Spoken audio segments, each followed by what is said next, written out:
I'm really sad and disappointed that I can't join you all in person today. I was really, really looking forward to seeing everybody again. And I also want to apologize in advance for my coughing. I'm going to try to keep it to a minimum, but we'll see how that goes. So as Andrew mentioned, I'm going to talk about a project that I've been working on with Lynn and Ola, and even for the past several years, where we're looking at epigenetic coordination of transcriptional and translational programs in hypoxia.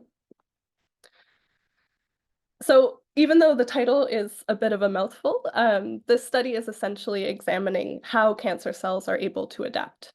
And this really revolves around the idea of cellular plasticity, which is the ability of cancer cells to adapt to find a state of homeostasis within different and changing conditions. So cells need to be able to maintain a set of basic functions in order to survive. So these could be things like the need to produce energy, to transcribe RNA, to make proteins. And we can imagine these processes as different modules or different components. So we can think of them as pieces of a puzzle. So these are all interconnected, and when the pieces fit together properly, the cell can maintain a state of homeostasis and actually survive. However, when there's a change in the microenvironment, the cells are facing some kind of insult or stress condition. Some of these cellular processes are altered, and this is represented here by a change in the shape of this puzzle piece. However, when you change the shape of one of these pieces, you also actually have to change other pieces in order for the puzzle to still be able to fit together. So plasticity is really underpinned by the coordination of all of these adaptations and shifts in different cellular processes that allow the cell to reach this new state of homeostasis. And as cancers progress, cells can eventually reach a state where perhaps they're so adaptable that they can essentially survive almost anything. And at this stage, realistically, very few treatment options are available. So for this reason, it's really critical to try to understand how this plasticity arises and how cells are able to coordinate these adaptations to different processes to reach these new states of homeostasis and to produce these highly malignant phenotypes. So in the context of this study, we're examining hypoxia, and this is in the tumor microenvironment for essentially all solid tumors are at some point hypoxic or have low oxygen concentrations. And hypoxia has been shown to induce cellular plasticity.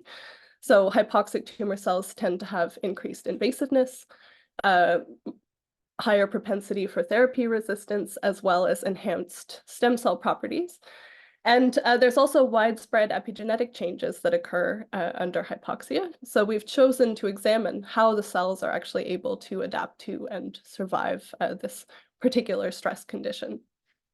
And part of this adaptation is facilitated by reprogramming of translation. So our group at Karolinska is really very much focused on translation. So this is sort of the collision of worlds with Lynn. So this reprogramming of translation is really what allows the cells to be able to rapidly reshape their proteome and ultimately to alter their phenotypes. So just a bit of quick background on translation. So this includes an initiation phase where ribosomes are actually recruited to the mRNA molecule, where they scan along the 5' UTR looking for the start codon.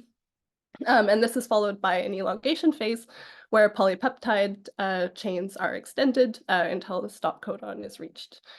And the initiation phase is largely considered to be the rate-limiting step of translation. And when initiation rates are increased or decreased, the number of ribosomes synthesizing proteins per mRNA molecule is modulated. And consequently, this consequently alters the protein levels. So this is actually what we define as a change in the efficiency of translation. And importantly, changes in translation efficiency occur independently of changes in mRNA transcript levels. So translation initiation is a very complex process, and it depends on sequence or structural elements that are actually encoded within mRNA molecules. So I'm going to be referring to these as mRNA features quite a bit throughout the talk. And the 5' UTR really is a key regulatory hub, and it can contain many of these mRNA features, and these can interact with different translation initiation factors or RNA binding proteins. And these can respond and integrate upstream signaling cues. So as a consequence, the repertoire of mRNA features that are encoded within a transcript really can determine whether translation initiation is sensitive to a particular stimulus or not. And right now I'll also introduce the idea that altered usage of transcription start sites. So if you actually change where the gene is starting, you can alter the sequence of the 5' UTR and potentially change this composition of mRNA features. So for this reason, changes in transcription start site selection can potentially enable mRNAs to gain or lose stimulus-sensitive translation.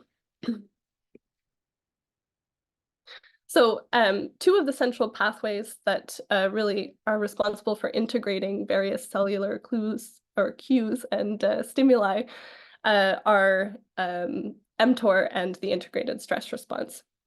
So in hypoxia, it's known that there's a global suppression of protein synthesis because this is a very energy demanding process.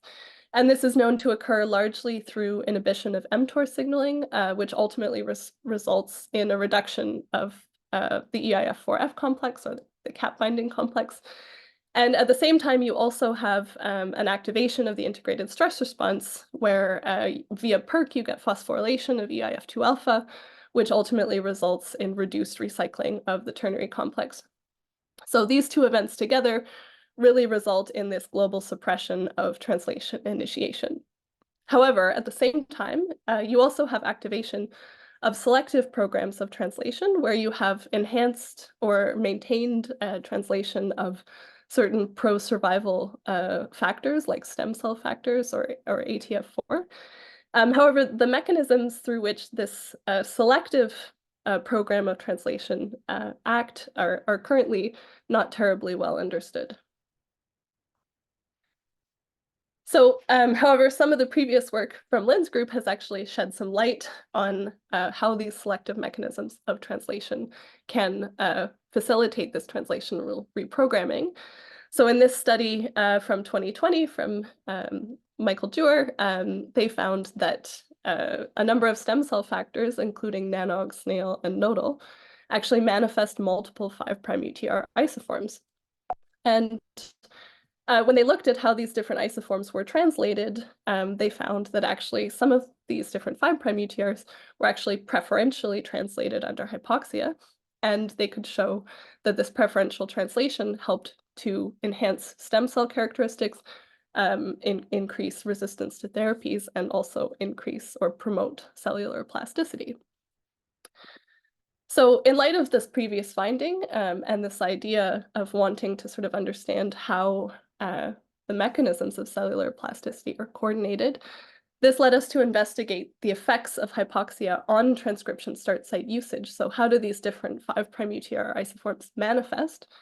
And also look at the resulting impact this has on the composition of 5' UTRs and the downstream translational reprogramming that occurs.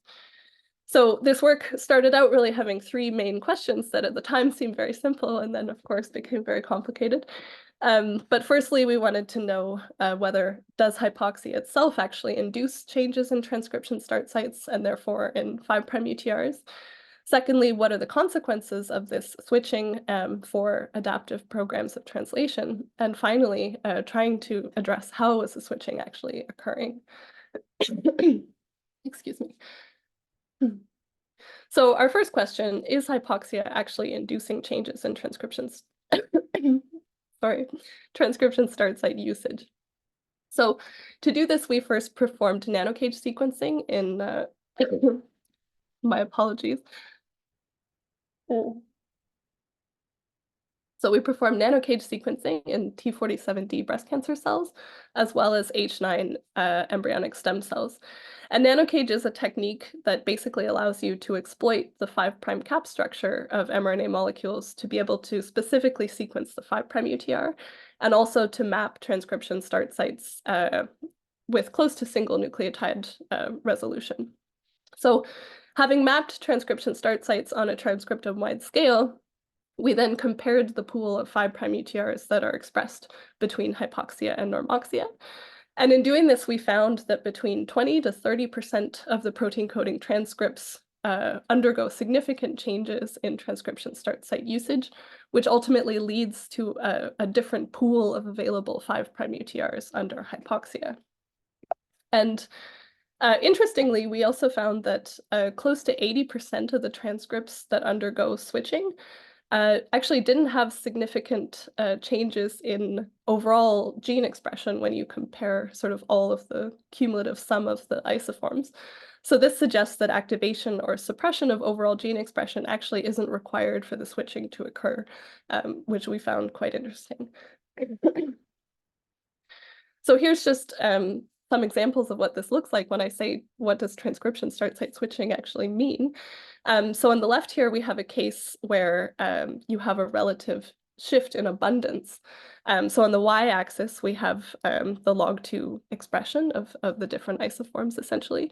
And on the x-axis is basically the length of the 5' UTR, where 0 would represent the start codon. And I'll also just quickly note for anybody who might be interested in 5' UTRs, the black bars are actually the RefSeq annotated 5' UTR. So if you go in the database and look for the sequence of a 5' UTR, this is what it would be. And sometimes they're accurate, and obviously sometimes they're not very accurate. So I would definitely really encourage anybody who's doing any work on 5' UTRs to look into some cage data before embarking on experimental work, because people have definitely been burned by this in the past. But essentially, each peak represents an individual transcription start site or a 5' UTR isoform, and we can cluster the peaks together to sort of create what we would think would be a transcription start site cluster. And then we can perform various statistical analyses. So in the case of this gene on the left, despite the increase in expression level in hypoxia, independently of this, there is actually a significant redistribution of the lengths of isoforms for this particular gene. And in the example on the left, you can see that there's actually an isoform under normoxia that's completely absent in hypoxia that accounts for close to 20% of the isoforms. And there's actually a switch towards expression of the much shorter isoform in hypoxia. So this is just to give you a sense of what I mean by transcription start site switches. So to come back to this framework for trying to understand how cells can adapt from one homeostatic state into another one, we can see that hypoxia has caused widespread changes in one of these puzzle pieces or one of these cellular processes, in this case, transcription. So we see that there's widespread changes in where the genes actually start, and this impacts on the composition of the 5' UTRs. So the next thing we wanted to understand was, of course, now we've changed one of these components. So in order to be able to maintain homeostasis in a new state, it's very likely that many of these other components that the cell requires to survive will also be altered. So we wanted to ask, how is this coordinated with other cellular processes? So specifically, we're interested in how is this coordinated with programs of translational adaptation. So in order to assess first the impact of the switching on the translatome, we had to be able to systematically describe how these changes in start sites were impacting the 5' UTRs. And this actually proved to be one of the most challenging parts of the project, because just looking by eye, it's not always incredibly obvious. You can tell statistically there are differences, but if you have to pick out specifically what part of the sequence is different between conditions, this isn't always terribly easy. But we ended up being mostly able to solve this by actually applying change point algorithms, which essentially allow us to identify the approximate position where the expression of the isoforms deviates between the conditions. So in this case, it's around 58 and around 91 nucleotides, although this isn't terribly exact. But what this method allows us to do is it allows us to calculate a score that's indicative of the relative enrichment or depletion of different segments of 5' UTR sequence between the conditions. And these scores, so the higher the score actually indicates a greater difference in 5' UTR sequence availability between hypoxia and normoxia. So you can think of it as sort of the degree of isoform switching. And this also allows us to be able to identify specific regions or windows of the 5' UTR sequence that are more or less expressed, and could potentially contain regulatory mRNA features.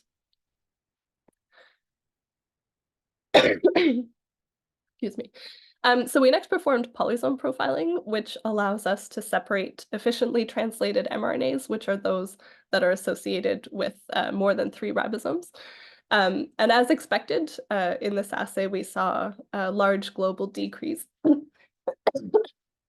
Excuse me, a large global decrease in protein synthesis. And this was caused in part by inhibition of mTOR signaling and activation of the integrated stress response. And as I mentioned earlier, both of these events limit the availability of the translation initiation machinery.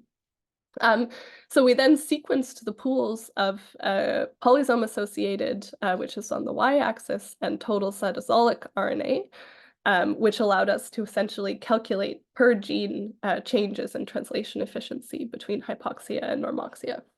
So in this plot, each dot represents a gene, and along the diagonal axis, the genes colored in green would be those where there's a change in total mRNA levels that corresponds to changes in the polysome association. So in this case, the regulation that's taking place, we can consider to be at the level of mRNA abundance. So if you see an increase in protein levels, it's likely due to an increase in the transcription or stability of a transcript. However, when you look along the y-axis, the genes that are colored in red are those where there's a change in the polysome association that is not congruent with changes in total RNA.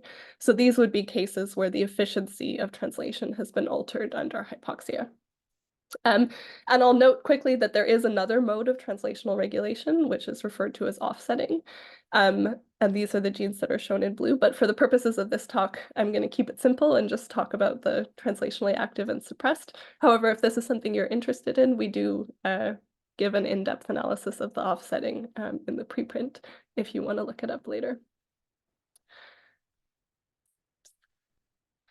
So having described the changes in 5' UTRs that result from switching and assessed changes in translation efficiency, we next decided to try to understand how the whole translation system worked. So we collected from various studies sort of signatures of known translationally regulated genes downstream of various pathways. So these could be things like mTOR or really any kind of perturbation that would alter translation. We also collected signatures of features of 5' UTRs that we'd measured using our nanocage sequencing, as well as those signatures I mentioned before that we get from the change point analysis of the 5' UTRs.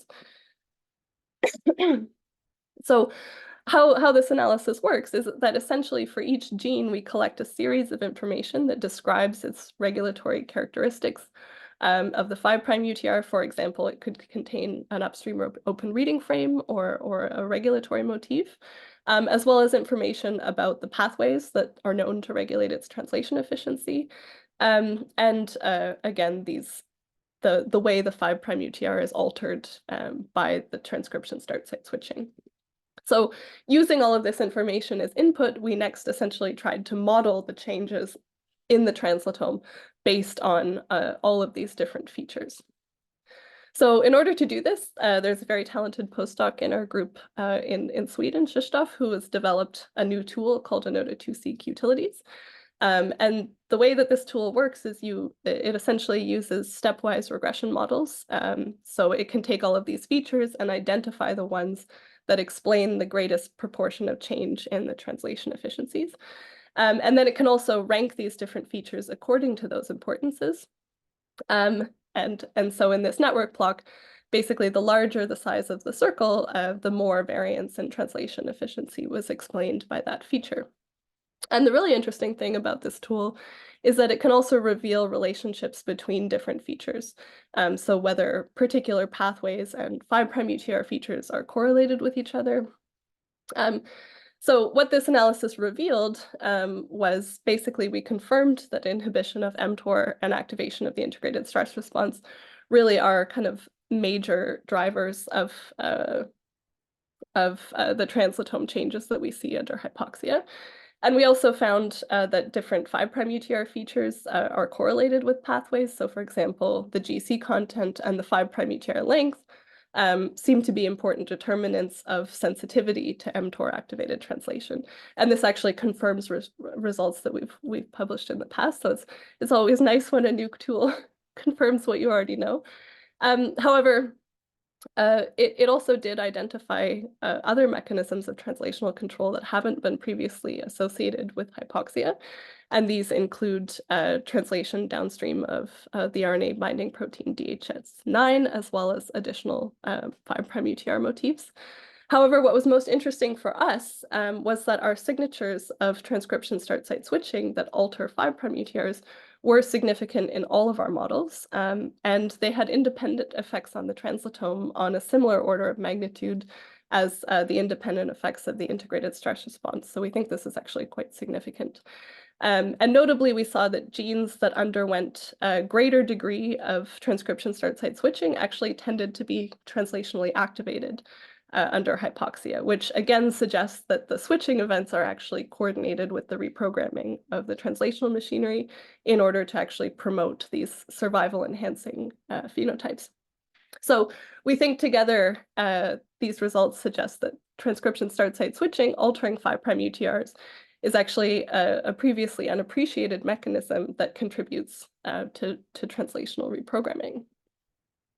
So again, to return to this kind of basic model, so we've shown that hypoxia-induced switching alters 5' UTRs, and that this seems to work in concert with the reprogramming of the translational machinery in order to promote these adaptive programs and enhance survival.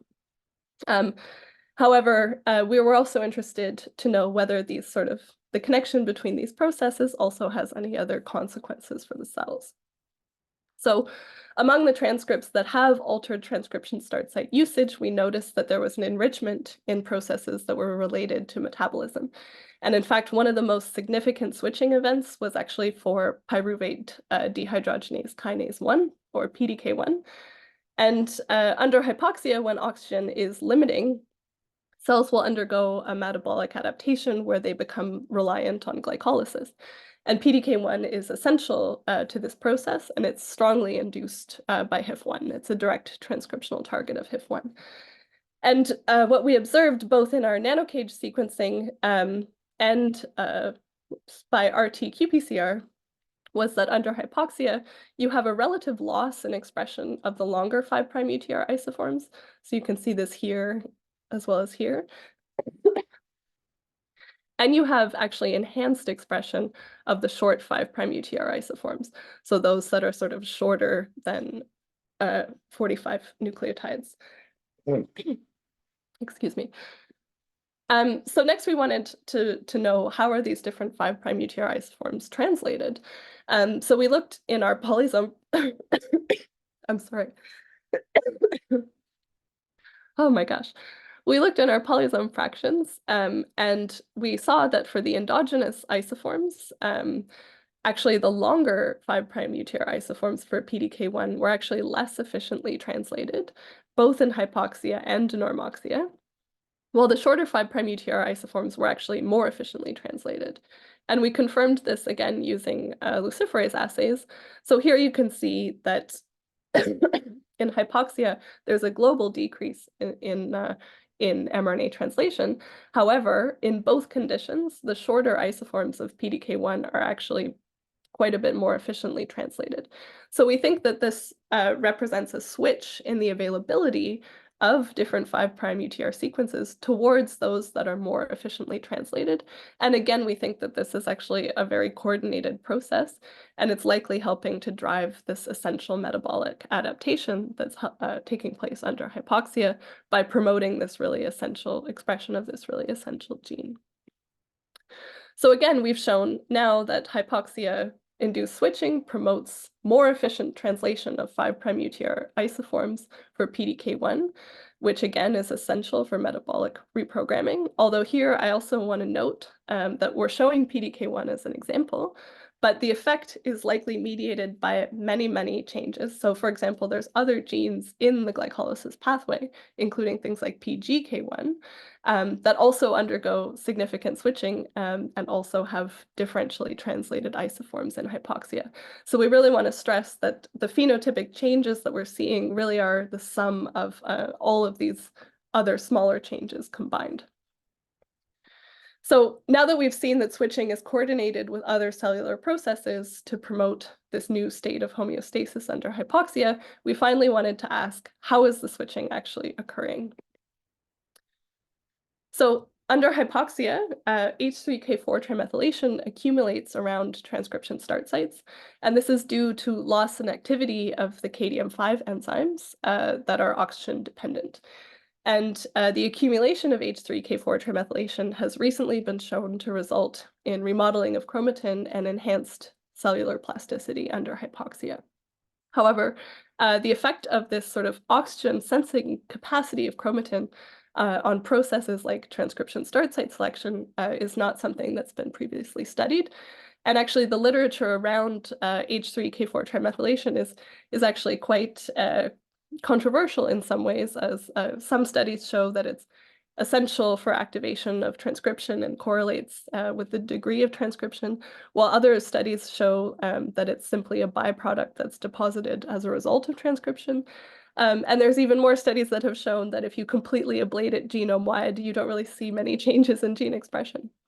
So I would say the precise role of H3K4 trimethylation in promoting or in transcription is actually a little bit unclear currently. So to try to understand this, we performed ChIP-seq in both of our cell lines, in hypoxia and normoxia, and we found that there were significant changes in H3K4 trimethylation distribution around the transcription start sites of essentially all, between 98% of protein coding genes. And interestingly, some of these changes, or a lot of these changes, actually had a very clear directionality to them. And these directionalities were starkly different between our two cell lines, which perhaps is not particularly surprising since we have a cancer cell line and a stem cell. So these would obviously have very highly divergent epigenomes. And we do have a bit of data that suggests that the direction of the shift in H3K4 trimethylation around the transcription start site can actually be correlated to the change in the 5' UTR. But this is something that we're still working on figuring out exactly how this works. But essentially, because hypoxia is such a complex physiological state, we decided to actually just simplify our model to really try to isolate out what the effects of H3K4 trimethylation alone are. So in order to specifically examine this in the context of transcription start site switching, we treated the cells with C48, which is an inhibitor of KDM5. And when we do this, we get an accumulation of H3K4 trimethylation, similar to what you would expect under hypoxia. But importantly, there's no activation of HIF1 alpha. So all of the transcriptional programs that get activated under hypoxia should be absent just in the presence of C48. So we next repeated our nanocage sequencing on these C48 treated cells, and we found that just the C48 treatment alone was sufficient to induce transcription start site switches for close to 1,000 transcripts.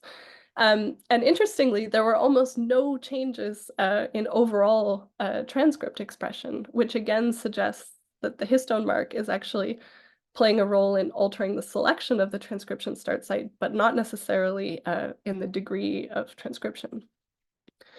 So we next compared the changes that occur, or the switching that occurs with C48 to those that we saw under hypoxia, and we could identify a subset that's larger than what you would expect just by chance, where the switching events were extremely similar. And in fact, the more significant the switching event under hypoxia, the more likely we were to see pretty much exactly the same change just with C48 treatment. So just as a final slide here, I'll show you an example of what this looks like. So this is a gene PLOD2, which is a direct target of HIF1 alpha. So it's induced under hypoxia. And you can see that in hypoxia in the blue, there's quite a significant redistribution of the H3K4 trimethylation mark around the transcription start site. It also undergoes quite extensive transcription start site switching, even though it's a little bit, again, hard to tell just from looking at the peaks, but there is quite a strong enrichment for the longer 5' UTR isoform. So it's quite significantly enriched compared to normoxia. And when we compare to what happens just with C48 treatment, we actually see pretty much exactly the same enrichment of the long isoform, however, to a lesser degree. But this is occurring completely in the absence of any kind of overall transcriptional activation. So there's no overall change in the level of PLOD2, just an adjustment of the isoform expression. So we think that these findings indicate that reduced KDM5 activity under hypoxia is actually quite a major determinant of transcription start site selection. And this again leads to this remodeling of 5' UTRs that contribute to translational adaptations. So our overall model, which, in this case, we're talking about hypoxia, but it can actually probably be applied to other stress conditions as well. So if you have an altered epigenetic regulator, in this case KDM5, but again, many epigenetic regulators are mutated or dysregulated in cancers, so this is likely not specific to hypoxia. But this results in a remodeling of histone modifications, in this case H3K4 trimethylation. And when you modify H3K4 trimethylation, this leads to changes in the selection of transcription start sites, ultimately altering the abundance of different 5' UTR isoforms containing different mRNA features that may be sensitive to different stimuli.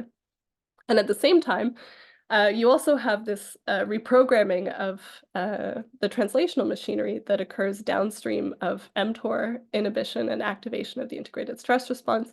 So these two events together actually completely alter the potential of the translation machinery for interactions with different 5' UTR features. So we think that these two events together are very much coordinated with each other to really kind of tailor the 5' UTRs that are available to the translational machinery that's available under this stress condition. So to summarize everything, we've shown that epigenetic changes are widespread under hypoxia, and these are leading to changes in transcription start sites, and this ultimately alters 5' UTRs. This appears to be coordinated with a reprogramming of the translational machinery, and this has a whole host of consequences for the cell, including driving metabolic adaptations. So cellular adaptation to hypoxia really requires the coordination of all of these cellular processes in order to find this new state of homeostasis. And we really want to stress that a shift in one process has to be accompanied by a shift in others, and that the phenotypic changes that we're seeing are really the sum of many, many smaller changes that occur across the entire system. So in order to be able to target cancer plasticity therapeutically, we really need to understand it. And I think that the understanding mostly lies in being able to really untangle these networks that govern how these adaptive processes are coordinated with each other. So with that, I'd like to finish and thank everybody who was involved in this work, which is a lot of people. So in Sweden, my supervisor, Ola, and Krzysztof, who is responsible for some of the really great methods development, and Shan, who is a wizard with sequencing libraries. And in Evan's group, Peja, who has done a ton of polysomes, and Christofferson, who did a lot of the early work in the project, and Ranveer, who spent months making a bunch of CRISPR knockouts for us, and David, who's done some great metabolic labeling for us. And of course, everyone in Lynn's group, particularly Bianca, who's done a lot of the validation and experimental work, Laura, who really spearheaded a lot of the project as part of her PhD, Lynn, of course, and also to Julia, Hannah, and Tyler, who have been really enthusiastic about hopping on and helping out with revisions. And of course, thank you to all our funding agencies, and thank you for your attention.